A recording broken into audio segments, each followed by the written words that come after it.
सर्वप्रथम मी तथागत भगवान गौतम बुद्ध यांच्या 2568व्या जयंतीनिमित्त सर्व भारत देशवासियांना VS पॅंथर युवा संघटनेच्या वतीने खूप खूप शुभेच्छा देतो।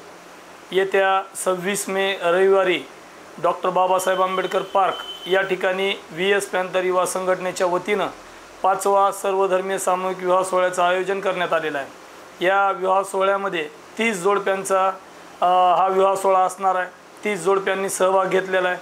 त्यामध्ये 3 मुस्लिम असणार आहेत, 12 हिंदू असणार आहेत आणि 15 बौद्ध असणार आहेत। असे एकूण 30 जोडप्यांचा हा विवाह सोहळा आहे। त्यामध्ये 2 अंध आहेत, 1 विकलांग आहे।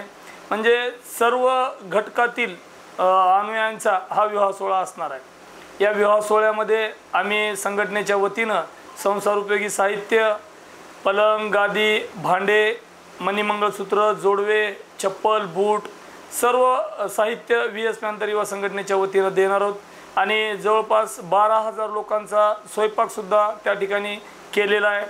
म्हणजे वराडी मंडळी आल्यानंतरही जेवण करतील आणि जातानाही जेवण करतील अशा पद्धतीची सोय VS पॅंथर युवा संघटनेच्या वतीने येत्या 26 मे रोजी करण्यात आलेली आहे। यासाठी प्रमुख उपस्थिती म्हणून राज्याचे कॅबिनेट मिनिस्टर आदरणीय संजय भाऊ बनसोडे, तसेच लातूर जिल्ह्याचे माजी पालकमंत्री संभाजी भैया पाटील निलंगेकर, तसेच लातूर जिल्ह्याचे माजी पालकमंत्री अमित भैया देशमुख साहेब, तसेच विधान परिषदेचे आमदार रमेश अप्पा कराड साहेब, औसा मतदारसंघाचे आमदार अभिमन्यूजी पवार साहेब, तसेच अहमदपूर मतदारसंघाचे आमदार बाबासाहेबजी पाटील साहेब, तसेच लातूर ग्रामीणचे आमदार धीरजजी देशमुख साहेब, असे आणखीन विविध क्षेत्रातील राजकीय, सामाजिक, शैक्षणिक सर्व क्षेत्रातील डॉक्टर्स असतील, इंजिनियर्स असतील, वकील असतील, सर्व क्षेत्रातील मान्यवर या विवाह सोहळ्यात आवर्जून उपस्थित असणार आहेत।